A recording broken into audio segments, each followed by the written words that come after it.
Explain the climate change to me. What does that mean?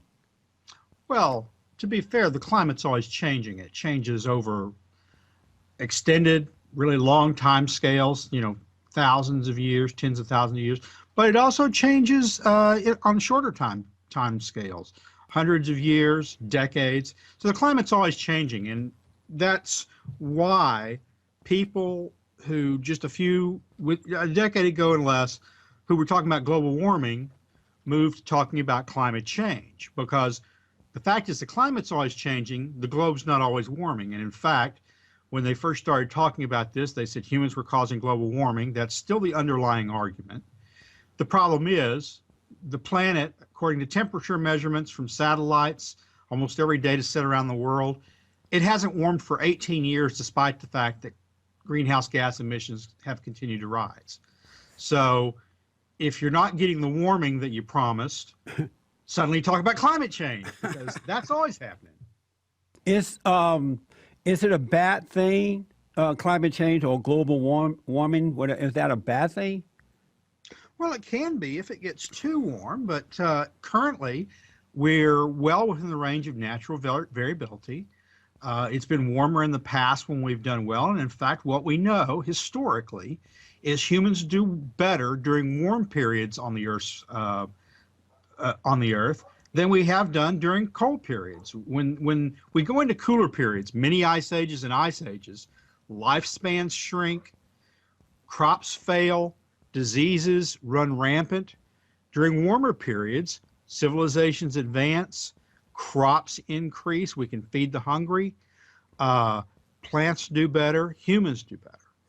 If the climate is changing, and I say that for the worse, is there anything human beings can do about it? Can we stop it or change it? Well, we can't stop the climate from changing, but what we can do is prepare ourselves to adapt to climate change, whatever the direction it changes and whatever the source. And that's one thing. Oh, sorry. No, go ahead. Well, and that's one thing that that we do better now that we have markets. That humans, unlike every other species on Earth, are the ones. Well, you look at beavers. Beavers can adapt their environment to what they want. Well, humans are the supreme adapters. We live on every type of climate on Earth. No other species does that. Yeah. Every species is localized, but humans, we know how to adapt to climates. And we know how to fight rising sea levels. We know how to fight hurricanes to harden the places that we live, so we don't suffer. The difference between what happens in Indonesia when there's a hurricane, right, and what happens to, as bad as it was in New Orleans, it's the difference between 3,000 dead and 300,000 dead. Yeah, and that's not because the climate was different. That's because we were wealthier. What we do know is wealth both helps us in health. Wealthier people are healthier because they have access to better medicines, they have access to better food, they have access to hospitalization, they are able to avoid disease, to wipe out disease. Wealth is also better at adapting to climate change. Amazing. Obama took a trip to Alaska recently, and he talked about global warming. The first thing he said was, Obama said that climate change is threatening the beautiful land of Alaska. Is that true? Well, Alaska has gotten warmer, and in fact, the Arctic ice until a couple of years ago was melting pretty dramatically. But guess what? The Arctic ice is back to where it was 10 years ago. In the last 2 years, ice in the Arctic has grown dramatically, and it's now back to where it was 10 years ago. And all the warming, all the melting that we experienced for the previous 8 or 9 years, it's gone. Now, there are threats to Alaska. Right now they're experiencing terrible wildfires. I think that's largely due to poor federal management. You got to realize most of Alaska is owned by the federal government. Well, no wonder. Well, you look at anything they manage. It yeah. Well, in Alaska, something like 80% of the state is owned by the federal government. and that includes most of the forest. And for forest, and you experience this, I think you're in California. You experience it in California. The feds don't manage their forest very well. Right. For years, they suppressed every wildfire that came along. But then, since Reagan, back when Reagan was president, we were logging 12 million board feet a year because the forests were set aside as forest reserves to provide timber for industrial expansion. Well, that began to change. Now we're down to less than 2 million board feet a year. We've torn up a lot of the roads in the forest. And as that's happened, forest fires have expanded. So If you can't get firemen in to fight the fires, they expand. If you're not reducing the dead and dying timber, which we have tons of, and if you have too many trees per acre, historically, in some areas we've got 900 trees per acre where there used to be 30 trees per acre.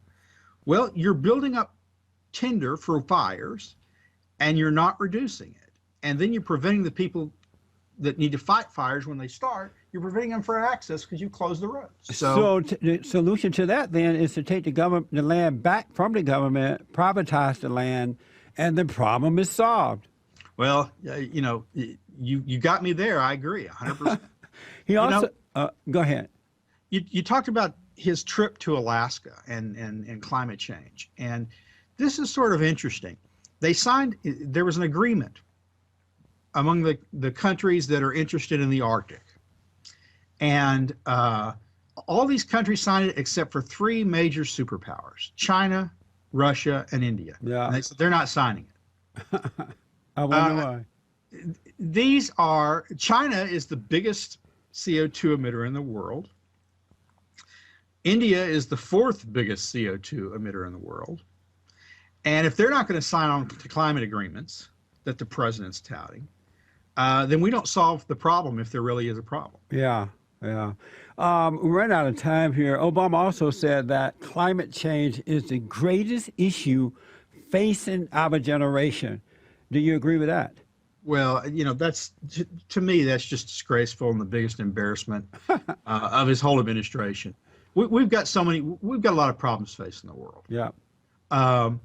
But when you have terrorists actively seeking to kill Americans every day. Yeah. When you have terrorists destroying entire countries right now, ISIS is running rampant in the Middle East. Right. We're still fighting the Taliban in Afghanistan and Pakistan. When you have superpowers like China gearing up militarily, when you have Russia resurgent, they're flying bombers off our coast in our airspace almost daily.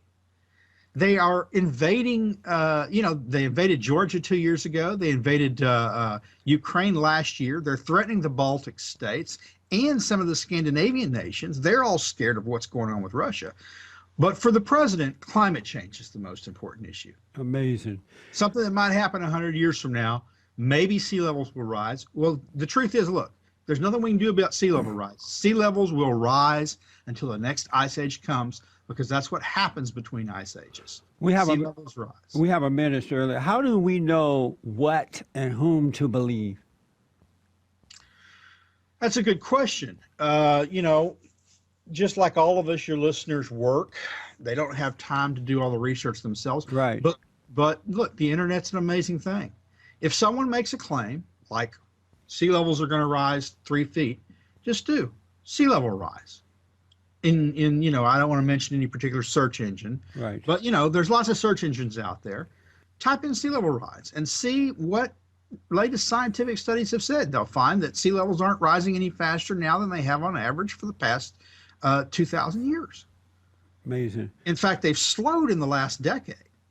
Type in a drought. They'll find that as bad as the drought in your state of California has been, and in my state until recently, Texas, and we know droughts in Texas, they'll find that they're not any longer more severe now than they have been historically. And in fact, at times in the past, you've had 100-year droughts.